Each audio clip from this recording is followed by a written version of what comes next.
Hola la compagnie, j'espère que vous allez bien. Bienvenue dans cette nouvelle vidéo. Aujourd'hui, on va parler des nouveautés annoncées par Apple pendant la WWDC et surtout se focaliser sur iOS 16 et les deux nouveaux produits annoncés. On a pas mal de pain sur la planche, donc on rentre sans plus tarder dans le vif du sujet. On a d'abord commencé à parler de iOS avec bien évidemment la sortie imminente de iOS 16. Première nouveauté avec iOS 16, eh bien ça va être sur tout ce qui va être le lock screen ou l'écran de verrouillage et on va pouvoir customiser énormément de choses. Déjà, on va pouvoir mettre l'heure un petit peu en arrière-plan par rapport au sujet. Je trouve l'effet vraiment très réussi. Après, on verra ce que ça donne sur un iPhone. Bien évidemment, on va beaucoup parler d'iOS 16 dans les jours et les semaines à venir, donc n'hésitez pas à rester connecté si jamais vous voulez savoir comment on l'installe, comment est-ce qu'on le désinstalle, les nouveautés, etc., etc. Sur cet écran de verrouillage, on aura également un mode éditeur avec lequel on pourra créer plein de styles différents et plein de fonds d'écran différents. On va même pouvoir créer plusieurs sets de fonds d'écran différents pour choisir un petit peu celui qu'on veut avoir en fonction de quelle journée on fait. On va pouvoir même changer la police, on va pouvoir changer la couleur de la police, on va également pouvoir modifier le fond d'arrière-plan de notre fond d'écran. Je trouve ça vraiment fou, encore une fois j'ai hâte de voir ce que ça va donner sur l'iPhone, mais on va avoir énormément d'options de customisation. On va également pouvoir avoir des widgets désormais sur l'écran d'accueil, donc ça pourrait être par exemple le calendrier, ça pourra aussi être également les ronds d'activité que vous avez sur votre Apple Watch, ça pourra aussi être la météo. Bref, il y en a vraiment énormément et en plus de ça, on aurait même des widgets d'app tierces dans le futur. Comme je vous le disais, on va pouvoir créer des sets de fond d'écran et vous allez même avoir quelque chose qui s'appelle le Photo Shuffle qui en fait va par exemple être des catégories de fond d'écran suggérées. Donc par exemple, si vous avez beaucoup de fonds d'écran avec des paysages, eh bien vous allez avoir une rubrique paysages qui vous suggère plein de fonds d'écran avec des paysages. Vous allez également avoir une section par exemple sur les animaux, etc., etc. Et on aura également une nouvelle animation lorsqu'on va déverrouiller son iPhone pour aller de l'écran verrouillage à l'écran d'accueil. Donc après, je pense que ça va dépendre également des fonds d'écran qu'on a. À voir si cette animation est customisable ou non en fonction de comment est-ce qu'on fait notre fond d'écran. Peut-être que l'animation changera également. À voir pour tout ça. Les notifications, désormais, ça change aussi puisque désormais, elles seront en bas du fond d'écran. Donc là, à voir un petit peu ce que ça va donner également puisque apparemment, de ce que j'ai compris et de ce qu'on a pu voir, toutes les notifications seront vraiment sur le bas du fond d'écran. Donc apparemment, elles seront elles aussi réaménagées un petit peu. Ça a l'air beaucoup plus clean en tout cas. Donc à voir ce que ça donne. Et on pourra également cacher ces notifications pour si justement vous avez trop de notifications, vous n'avez pas envie de vous polluer avec toutes ces notifications, eh bien vous allez pouvoir cacher tout ça, juste avoir une petite barre qui vous dit tant de notifications et c'est tout. Et sur le bas, vous allez pouvoir avoir également l'activité en live, live activities comme ils ont appelé ça pendant l'événement. Donc bon, j'ai pas trop traduit. Et en gros, en fait, à quoi ça va servir? Ça va être que par exemple en bas, vous allez avoir un petit widget. Donc par exemple, pour suivre vos résultats de sport, eh bien vous allez avoir un petit widget sur le bas qui met en direct le score qu'il y a, les actions qu'il y a eu, etc. Vous allez également pouvoir avoir cela pour votre course Uber, pour savoir où est rendu votre chauffeur, voir s'il arrive bientôt. Et vous allez également pouvoir avoir cela par exemple pour si jamais vous faites du sport, il vous reste tant de temps à courir ou alors il vous reste tant d'activités à brûler. Et vous allez pouvoir également l'avoir pour la musique. Donc voilà, ça change un petit peu d'interface sur le fond d'écran et ça fait du bien puisque ça fait quand même désormais quelques années qu'on avait besoin de changement. Là, c'est chose faite, hâte de voir ce que ça va donner. Un mode très intéressant sur l'iPhone que personnellement j'utilise pas mal, c'est le mode focus. Donc vous savez, c'est le fait de pouvoir switcher entre le mode ne pas déranger, le mode sommeil, etc. etc. puisque vous avez d'autres modes que vous pouvez également constituer vous-même. Et bien ici, avec le mode focus, vous allez pouvoir par exemple avoir un set d'écrans différents en fonction du mode focus que vous mettez. Donc par exemple, imaginons que là j'active le mode ne pas déranger sur mon iPhone, et bien je pourrais très bien choisir d'avoir un fond d'écran assez pur, assez minimaliste pour ne pas être dérangé. A contrario, si je mets le mode sommeil, je pourrais favoriser un fond d'écran plutôt noir avec des couleurs plutôt sombres pour éviter de m'éclater les yeux quand je vais me lever le matin ou si jamais je me réveille en pleine nuit. Et en plus de ça, ces différents sets de fond d'écran en fonction de votre mode de focus peuvent également s'appliquer à l'écran d'accueil. Dernière nouveauté sur le mode focus, c'est le Focus Filters qui va choisir en gros, par exemple, vous allez sur Safari, vous avez activé le Focus Filters, et bien du coup, vous allez pouvoir avoir seulement les onglets Safari avec lesquels vous avez des interactions pour votre travail. Pareil pour les discussions de messages, par exemple, vous pourrez simplement avoir les discussions avec vos collègues puisque c'est ce qui rentre dans la catégorie travail. A contrario, vous êtes dans le mode ne pas déranger, eh bien vous ne pourriez avoir que par exemple les messages avec votre partenaire ou avec vos enfants par exemple. Et tout ça marche également sur les mails pour que, encore une fois, par exemple, quand vous êtes au travail, eh bien vous n'ayez que les mails de votre travail. Ensuite, quelques petites nouveautés dans les messages également. Désormais, on va pouvoir modifier les messages envoyés et on va pouvoir également annuler l'envoi d'un message si jamais on a envoyé quelque chose qu'on ne voulait pas envoyer. Je trouve ça très bien qu'Apple ait incorporé ça à iMessage. Ça ne fait que renforcer le fait que pour moi, c'est l'une des meilleures messageries à l'heure actuelle lorsque deux utilisateurs possèdent un iPhone. On va également pouvoir marquer des notifications comme non lues pour pouvoir y revenir plus tard. Je trouve ça plutôt sympa également puisque c'est vrai que ça manquait à l'iPhone. Après, on a eu pas mal de nouveautés au niveau du SharePlay. Donc désormais, ça va être apparemment plus facile d'accéder au SharePlay. On va pouvoir également voir directement quelles applications on a sur notre iPhone sont compatibles avec le SharePlay, voir lesquelles on peut installer aussi pour avoir du SharePlay et le partager avec ses amis. Et surtout, désormais, le SharePlay fonctionne avec les messages. Donc en fait, lorsque vous allez vouloir par exemple partager un film sur Disney+, eh bien vous allez avoir un petit onglet juste au-dessus, SharePlay dans Messages, et donc du coup vous allez pouvoir partager directement dans les messages, par exemple avec votre partenaire encore une fois, le film que vous voulez regarder, bon chacun à distance, mais le film que vous pourrez regarder en même temps. Au niveau de la dictée, il y aura également de l'amélioration avec iOS 16, puisque désormais, lorsque vous allez par exemple faire de la dictée pour un mail, eh bien vous allez pouvoir garder le clavier ouvert malgré le fait que vous êtes en dictée. Et comme ça, vous allez pouvoir changer quand vous voulez entre le clavier et la dictée. Par exemple, là, je vais pouvoir faire une dictée à mon iPhone, lui dire des choses. Et si je vois que la dictée n'est pas bonne, je peux effacer avec le clavier, réécrire à la main et ensuite repoursuivre ma dictée sans avoir à faire dictée, arrêter la dictée, clavier, recommencer la dictée. Donc je trouve ça très pratique, encore une fois, à voir comment ça fonctionne, mais ça a l'air plutôt pas mal. Pour les messages assez longs, la dictée ajouterait automatiquement tout ce qui va être les points, les virgules, finalement tout ce qui touche à la ponctuation, et ça fonctionnerait également avec Siri. Pas mal d'améliorations également dans la fonctionnalité de Live Text.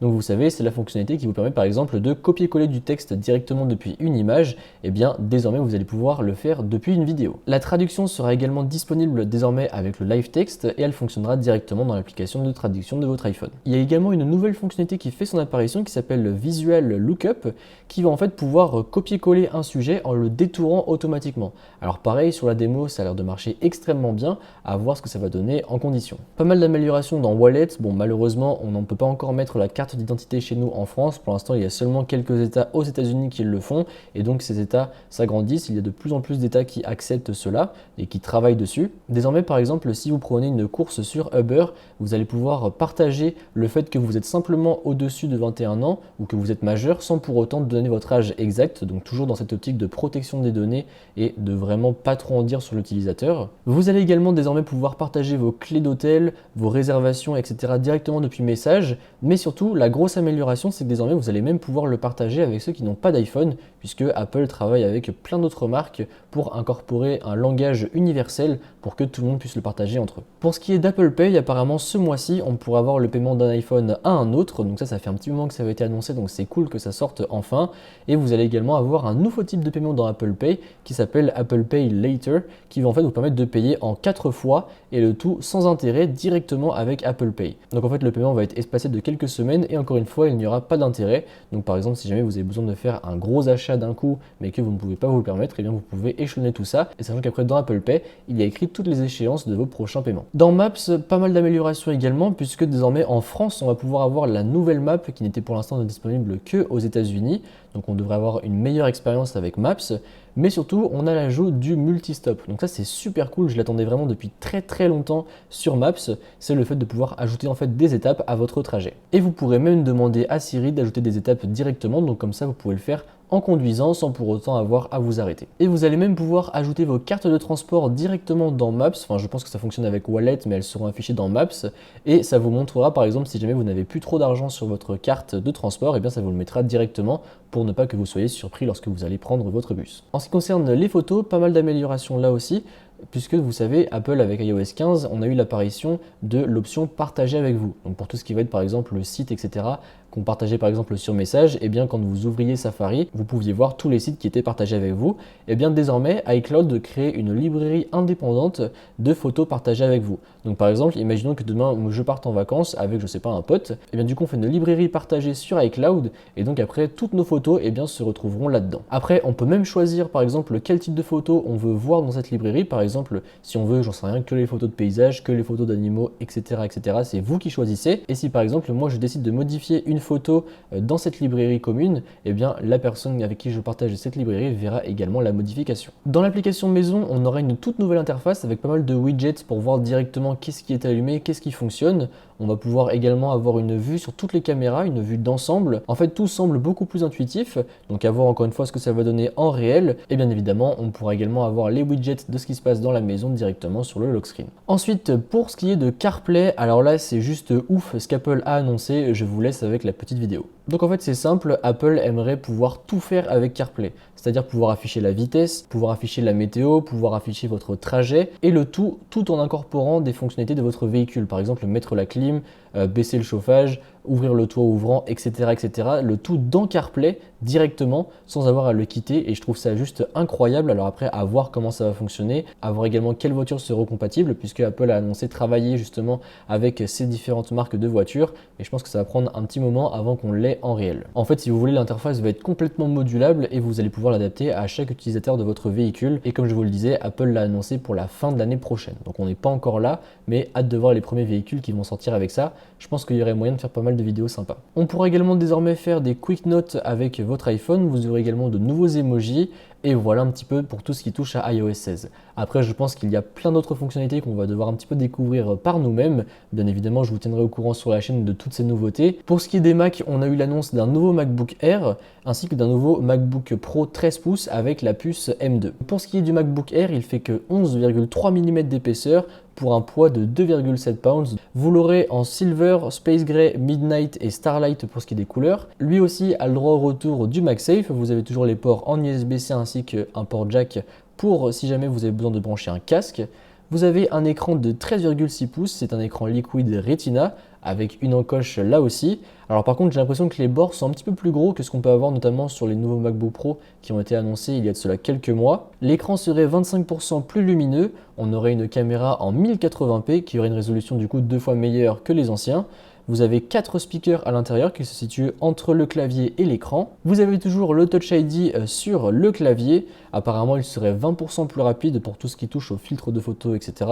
Et 38% meilleur pour ce qui est du montage vidéo comparé à l'ancien MacBook Air avec la puce M1. Il serait toujours aussi silencieux. Vous pourrez regarder jusqu'à 18 heures de vidéo sur une seule charge de batterie.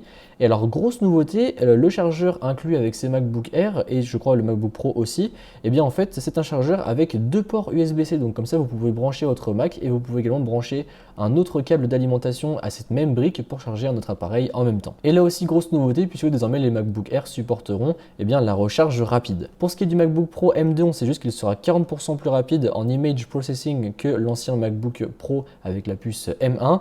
Et là, vous aurez 20 heures de lecture de vidéo sur une seule charge de batterie. En ce qui concerne les prix, le MacBook Air serait au prix de 1199 $ et le MacBook Pro au prix de 2299 $, disponible le mois prochain. Apple ne supprime pas l'ancien MacBook Air, celui-ci baisse juste son prix puisqu'il sera désormais disponible au prix de 999 $. Et donc voilà un petit peu pour tout ce qui est des news d'iOS ainsi que des nouveautés matérielles annoncées par Apple. Après, on a eu pas mal de choses également sur les Mac, mais j'avais vraiment envie de me focaliser sur iOS puisque déjà la vidéo, je pense, va être assez longue. En tout cas, merci d'avoir suivi la vidéo. Si jamais vous êtes resté jusqu'au bout, eh bien encore plus un grand merci puisque encore une fois je pense qu'elle va être longue.